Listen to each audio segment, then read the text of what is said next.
নমস্কাৰ বন্ধু বান্ধৱীসকল, মোৰ ইউটিউব চেনেল মুনু মৰমলৈ আপোনালোক সকলোকে স্বাগতম জনাইছোঁ। মই আজি এটা কাজি নেমুৰ আচাৰৰ ৰেচিপি লৈ আহিছোঁ। ভিডিঅ'টো চাই কেনে পালে কমেণ্টত প্লিজ জনাব আৰু যদি ভাল পালে চেনেলটো ছাবস্ক্ৰাইব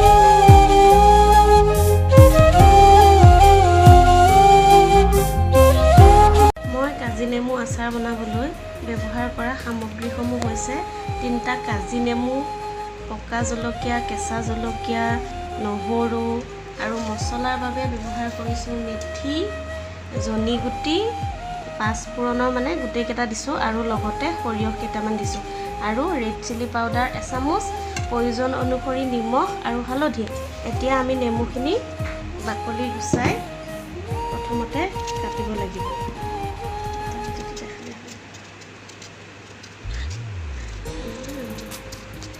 কিছুমান নেমু অকণমান তিতিকি ভাৱ আহে, সেইকাৰণে অলপ বাকলিটো পাতল পাতলকৈ কাটি দিলে আচাৰখিনি খাবলৈ তিতা নহয়।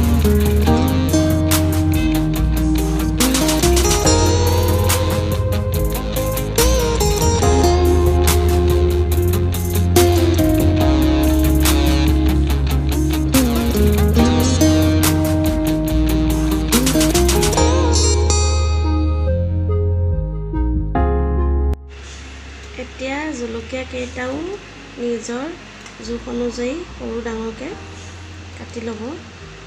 মই এইটো চাইজতে কাটিছোঁ আৰু মই কেঁচি ব্যৱহাৰ কৰিছোঁ যাতে চকুত নালাগে। আৰু নহৰু কেইটাও সৰু সৰুকৈ কাটি ল'ব পাৰে বা গোটাকৈও দিব পাৰে। অকণ সৰু সৰু ইচ্ছা কৰিলে ইয়াত আদা কেইডোখৰ মানো কাটি দিব পাৰে, মই নিদিলোঁ। ডাঙৰ চামুচেৰে 4 চামুচমান নিমখ দি দিব। নেমু পৰিমাণ অনুসৰি নিমখটো ব্যৱহাৰ কৰিব লাগিব আৰু নেমু আচাৰত নিমখটো অকণ সৰহকৈ দিলে খাবলৈ ভাল হয় আৰু তেতিয়া নেমুখিনি অকণমান কোমল হ'ব। এতিয়া মিক্স কৰি এৰাতিৰ কাৰণে ঢাকন মাৰি থৈ দিব। নিমখত দিয়া নেমুখিনি অলপ ৰদাই পানীটো যোৱালৈকে শুকুৱাই ল'ব লাগিব।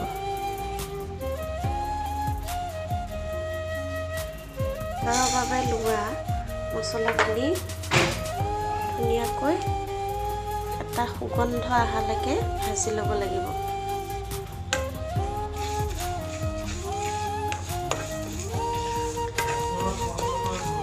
গেছটো ল' ফ্লেমত ৰাখিব, নহ'লে মছলাখিনি জ্বলি যাব পাৰে।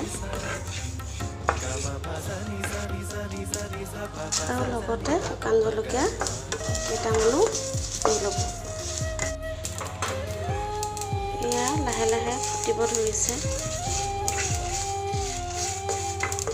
মছলাৰ পৰা ধুনীয়া এটা স্মেল আহিছে, বাছ হৈ গৈছে। এতিয়া গেছটো অফ কৰি অলপ টাইম আৰু ভাজিব লাগিব, যিহেতু কেৰাহীটো গৰম হৈ থাকে, নহ'লে তলৰ মছলাখিনি ধৰি যাব পাৰে।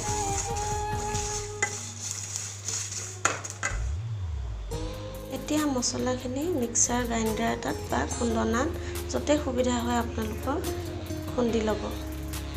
পিছে মই ৰাফলি খুন্দিছোঁ, একদম ফাইন পেষ্ট কৰিব নালাগে। ৰাফলি খুন্দিলে আচাৰটো খাই ভাল লাগে।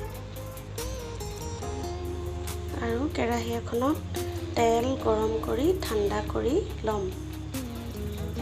শুকুৱাই লোৱা নেমুখিনিত মছলাখিনি ব্যৱহাৰ কৰিম। ৰেড চিলি পাউডাৰ কালাৰৰ কাৰণে দিম 1 চামুচ। 1 চামুচ চাট মছলাটো দিলে আচাৰৰ টেষ্টটো ভাল হয়।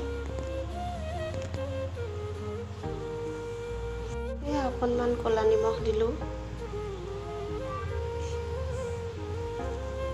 হালধি পাউডাৰ। এতিয়া ভালদৰে মিক্স কৰিব লাগিব।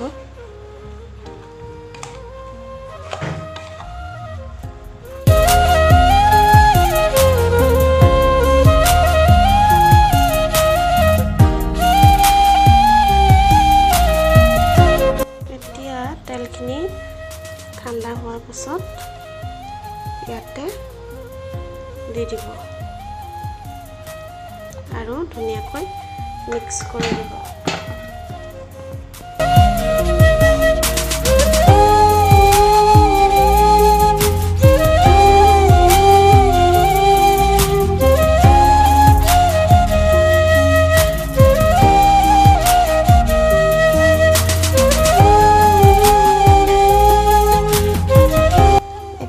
এইখিনি বটলত ভৰাবলৈ ৰেডি হৈ গৈছে।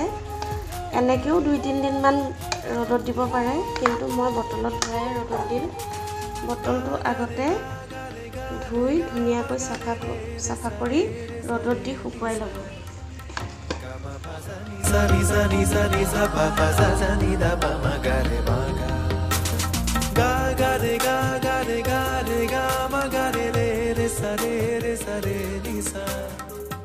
Ga ma pa za ni sa ni sa ni sa ni sa pa pa za za ni da pa ma ga re ma ga.